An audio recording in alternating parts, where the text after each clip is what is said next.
Scott Waller is President and CEO, Mississippi Economic Council, and John McKay, President and CEO, Mississippi Manufacturers Association. Two distinguished gentlemen, good morning to you both. How are you? Doing well, Paul. Doing great, Paul. It's good to have you, and I thank you both for coming in. Man, just a deep sigh of relief and resting. It was good to talk to Angela Cockerham yesterday and talk about the way the legislatures feel about this, too. There's kind of a little bit of regret. You kind of miss it, and I think everybody does because it's all of that minutia. But then it'll be here before you know it again, and who knows about a special session. But a little bit of to start off with a legislative review from Scott, if you don't mind, sir, what you thought about the session. You know, Paul, first of all, it's always good to see you. I hope you are continuing to do well. You know, as you said, it was kind of one of those that it kind of all came right down to the end, and when it was all said and done, I think there is a lot of legislation that was passed this year that I think is going to have long-term positive benefits all across the state in a lot of the areas that both John and his organization and our organization have worked on for a number of years. And to finally see some of those things get across the finish line was really, really, exciting to a certain extent, and we feel like puts us in a position to really compete and help grow our economy. Yeah. John, I think you'd probably agree that when it was getting toward the end there, it looked like, especially for a couple of things like the Wildlife Fund and also for the personal income tax, there's no way these two are going to come together. It's in the House and the Senate, but it was remarkable the way it ended. Yeah, and it was a tough session, and I think a lot of folks a lot of deals had to be made and a lot of compromises had to be dealt between the two sides. But at the end, like Scott said, I think we really ended up with some great legislation, whether it's workforce development, transportation and infrastructure, the utilization of those federal funds through the ARPA legislation. I mean, I think all of those things ended up being really impactful and I think are going to benefit the state for years to come. Well, let's talk about that. Just some of the legislation, pick out anything you want to, John or Scott, just jump in. But some of the ones that really matter and will go for be transformative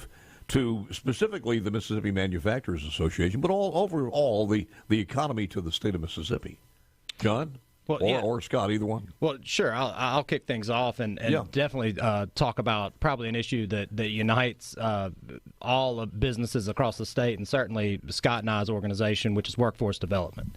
And that's such a key issue right now. As you know, it's so difficult to find not only qualified and skilled talent, but really just people that want to come to work in general. And so there was several pieces of legislation that were passed, and I'll touch on one that was very impactful, which is Senate Bill 2723. It started with a lot of different elements to it, and again, going through the process, as you know, things were changed throughout. But one of the things that I'll quickly mention that was big for every business in the state is we had to slightly change the statute on the way the unemployment insurance premium is calculated to fund these workforce programs, because if we didn't do that this year, every employer in the state would have had an automatic tax increase going forward just with a simple language change. And that's something that flew under the radar, but it was a huge deal and hundreds of thousands of dollars for each employer. So it was a big deal. When did eminent domain was on your radar, either one of you, as far as what it would do or would not do as far as the state's concerned? Scott?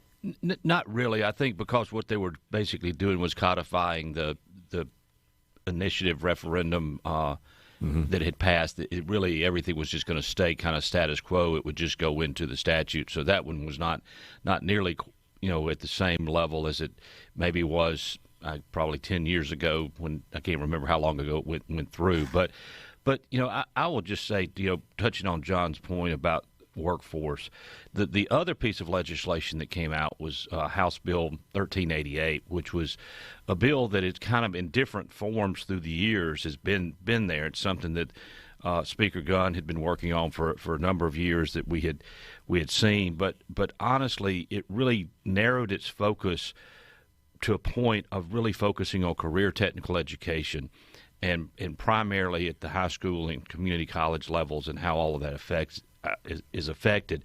And it had about a half a dozen elements in it that really, I think, are going to make a big difference.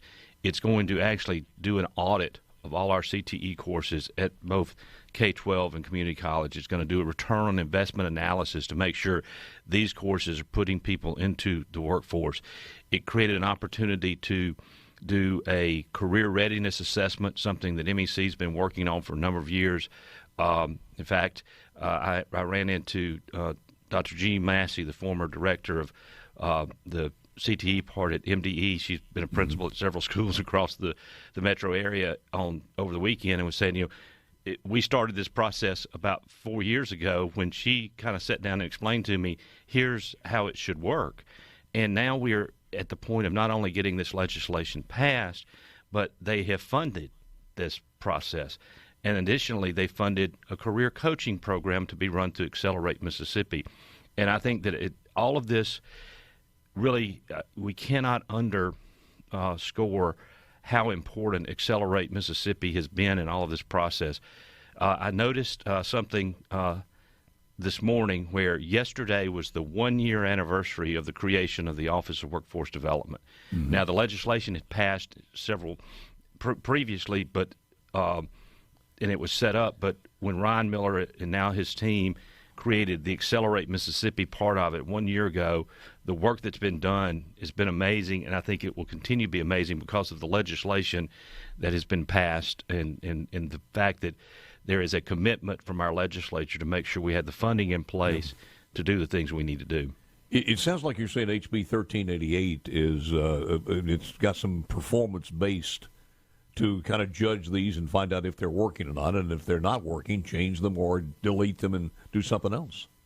Yeah, and one thing I'll add to that, not only that accountability piece, which is critical, I think, to every government program that we initiate, but there's additional money in there that really tries to tackle some issues around getting workers to the actual job. So there's these wraparound services that we've talked about before, Paul, and that's whether it's child care issues or transportation issues. There was some money put into another appropriation bill that funds some programs to help these people that may be ready, able, and willing to work, but have just one or two things in their life that prevent them from getting there.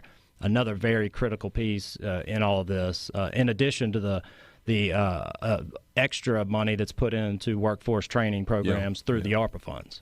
I got it. Yesterday was a perfect example because it was time to have the spring air conditioned service for the spring, and our guy who's been doing it for a long time is one of our sponsors. Also, he came in and he was tutoring a couple of guys that were doing real well, and then after a while they just didn't want to do it anymore. They didn't want to get up in a hot attic, and I said, "Are you by yourself now?" He said, "Yeah." Well, he's interviewing people. But when a business interviews somebody like that, I mean, their name's on the line, their reputation, lawsuit, everything else. And it is so difficult. We don't think about this. I know you guys see it every single day, but it is just, it's a nightmare trying to hire people in just about every facet of business. Well, it is, and I think that's one of the reasons that this legislation allows a lot deeper dive into people understanding what career options may be available, and in a lot of ways allows us to start putting the same value on that. So, I mean, I think it's going to be very transformative. I want to thank the Speaker, the Lieutenant Governor, for coming together on this issue, and particularly Chairman Donnie Bell in the House and Chairman David Parker in the Senate, because this was legislation that we could all understand why it had to happen and what needed to be done, and it was really great to see. I want to go back and ask you more about workforce development and where we are, what we need, and how we march forward with any additional laws or money that we may have. Just looking at the dashboard on the Mississippi Employment Security Commission this morning, begging for people to apply. We have 60,047 jobs across the state of Mississippi that need to be filled. 60,047. Linder, let me get back to this. By the way, there were a couple of other legislatures going on, too. The Alabama Governor Kay Ivey has just signed legislation to outlaw puberty-blocking medications for minors in Alabama. A similar measure passed in Arkansas, and that was blocked by a federal judge. And Georgia has the Governor Brian Kemp, a Republican, just signed a bill into law yesterday removing the license and background check requirements for gun owners to carry a firearm. So it means there will be no concealed carry, dubbed the Constitutional Carry Act. The new law cleared both chambers, and it has been signed into law. Seems like they're playing catch-up with Mississippi on a lot of these things, guys. And we get that national news as, can't believe they've done that, and all of a sudden everybody else is following the lead. Let me go back to workforce development. And again, Scott Waller is President and CEO of Mississippi Economic Council, and John McKay is President and CEO of the Manufacturers Association. And I would guess, John, that you guys still are in a red zone as far across the state as far as employees are concerned. Yeah, no, that's absolutely right. I mean, the combination of labor issues and transportation, logistics, supply chain issues have really put a squeeze on manufacturing in general. Mm-hmm. We hope to be seeing some light at the end of the tunnel with some of those prices and costs going down a little bit, and hopefully that's a trend that continues. But back to the workforce issue. Another thing that we really worked on this year that is something we probably wouldn't have been talking about 10 years ago is working with the corrections department and trying to get folks that are reentering after a stay in corrections to get them fully employed and some programs to go toward that, which the Department of Corrections was really helpful in working with us, trying to get some flexibility on when one of those folks on parole or probation is actually employed, to allow some flexibility for the employer to submit some of the documentation and prevent the employee from having to take off a day, every other week to go and visit a probation officer, to actually stay on the job and have the employer bridge that gap as far as the the requirements for those individuals. When a young man or woman is doing everything they can to put their the ship there, I don't want to use this analogy, a bad place to use it, but it's killing two birds at one stone when you reduce recidivism and also find an employer a good employee. So that's right. Scott, where did what passed as far as the ARPA funds or anything else that is going to take the workforce development in the state of Mississippi to the next level? Well, I think there were several things that were in that bill that did put some funding in there. It actually had some programs that were dedicated, particularly in the healthcare industry and others. But again, I think I mentioned the career coach process that's going to be started, that will be administered through Accelerate, was part of that as well for this session. We feel like it's a great opportunity to use those funds to get this started, to make sure people understand the value of it. And then long term, of course, this would need to be funded on an annual basis, through the regular funding process. But those funds will be there to help start these programs, expand these programs in these what we call in-demand job areas that are so important right now. And whether it's healthcare, and John can probably speak more to some of the things in manufacturing, but at the end of the day, we've got to be putting these programs in place and then funding the training that's actually having the results. It all comes back to that the outcomes. Are these outcome-based programs? And I think that's where, if you look at the way they did the funding for this, these are being put in things that we know are needed, and we feel like we'll be able to show that the money was well used and provide results.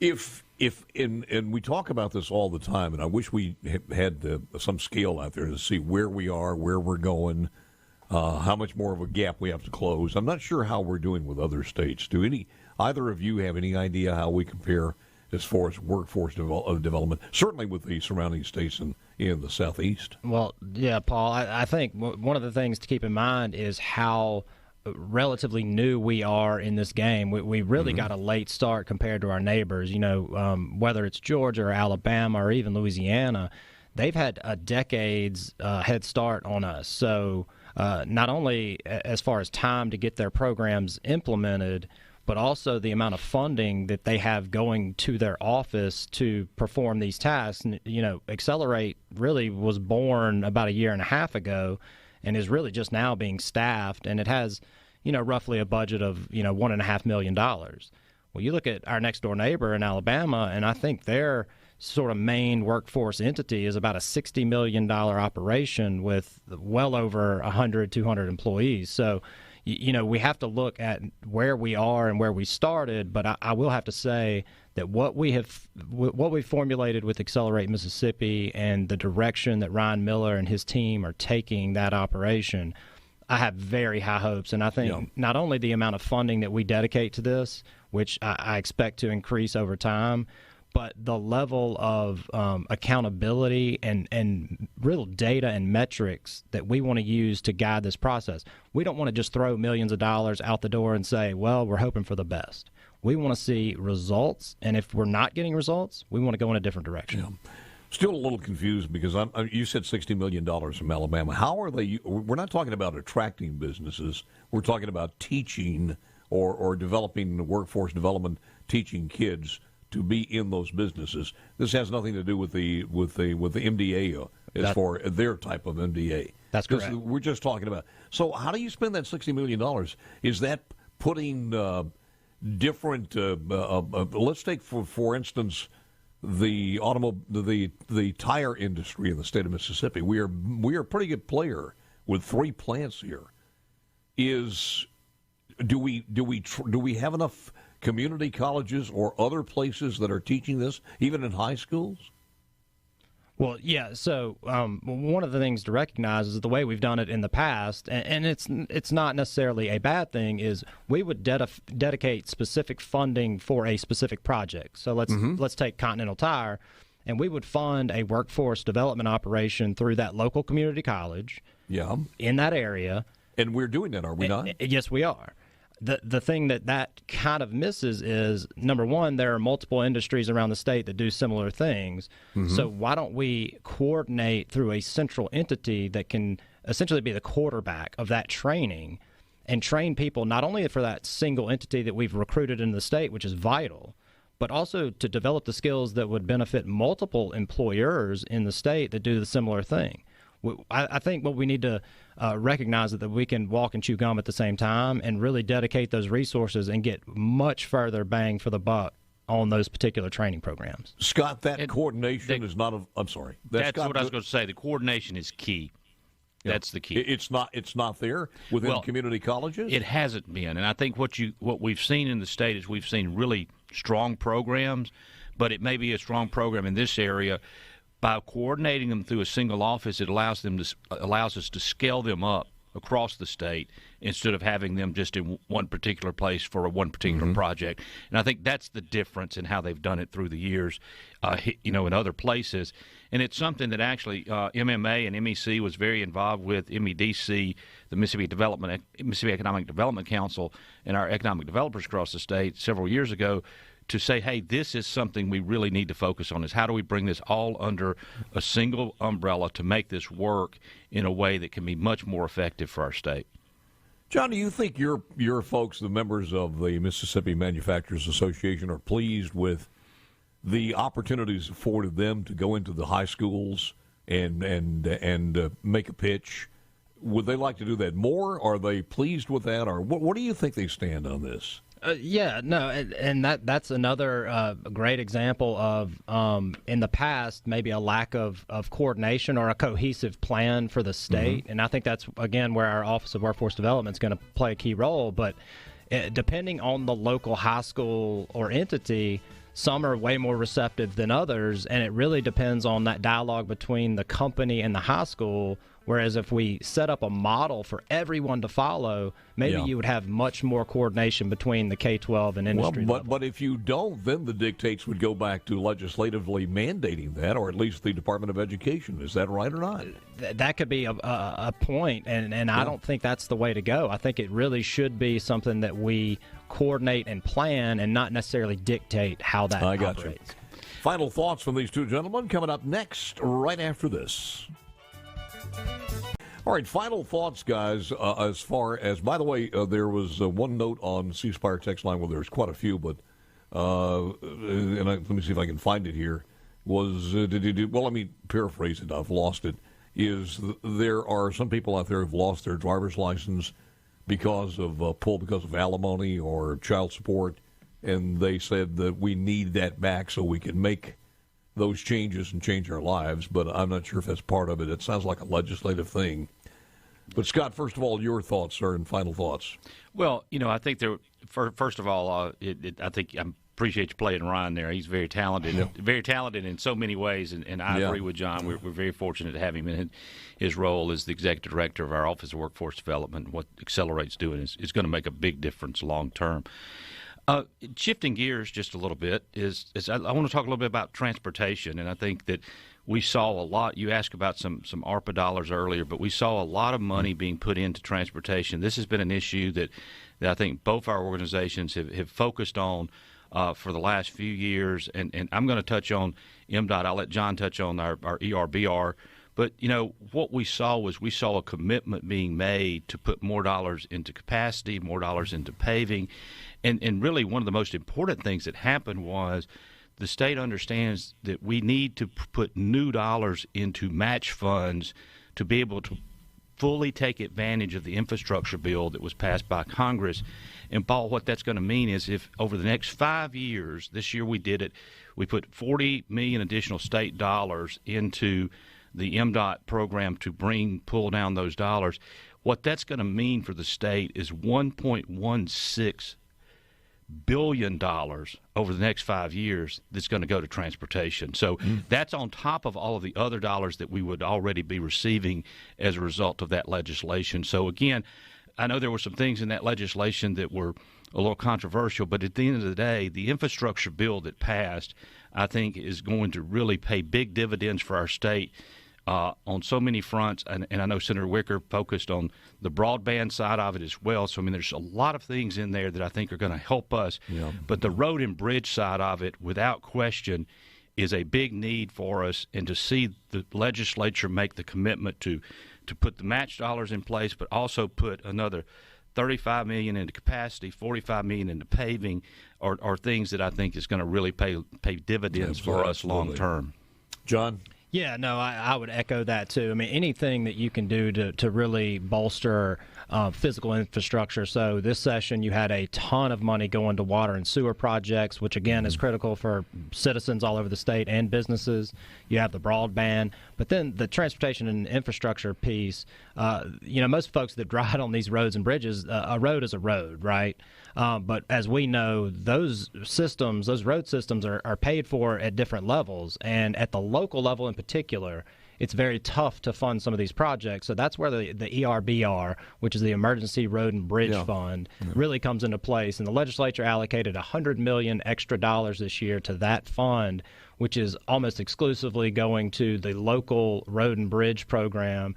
That, whether you're talking about getting crops out of the field into market, or you're talking about getting logs to the mill, those are very critical projects that we're very happy that the leadership and the folks in the legislature put through.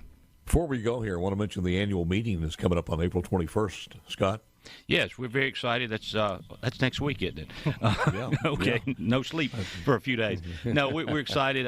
Governor Reeves will be at our luncheon and will be our our featured speaker. We're also going to have a conversation with Dr. Thomas Dobbs about, as he gets ready to move out of the role he's in right now, kind of the things that we can learn and how businesses can better prepare going forward for the interruptions that we may face, not only that we've just gotten through, but we may face in the future. Entertainment this year is going to be the Mississippi Mass Choir. We're excited about having them. And we got morning sessions that are going to focus. In fact, John is going to be serving on one of our morning sessions on in-demand jobs. So we're very excited about where we are with the annual meeting, and glad to have it back in the month of April where it's supposed to be, and really things be back kind of to normal. Speaking of meetings, John, you got the MMA convention that's coming up in is it June? That's right, Paul, in mid-June. So fortunately, I'm not as hurried as Scott is with his meeting coming next week, but we are putting the finishing touches on our meeting. Where is it going to be? It's going to be in Point Clear down at the Grand Hotel near Mobile, and we're really going to focus on logistics and infrastructure this year. Got it. Gentlemen, as always, it is a pleasure and most informative, and always look forward to the next visit. Thank you, guys. Appreciate it very much. Thanks.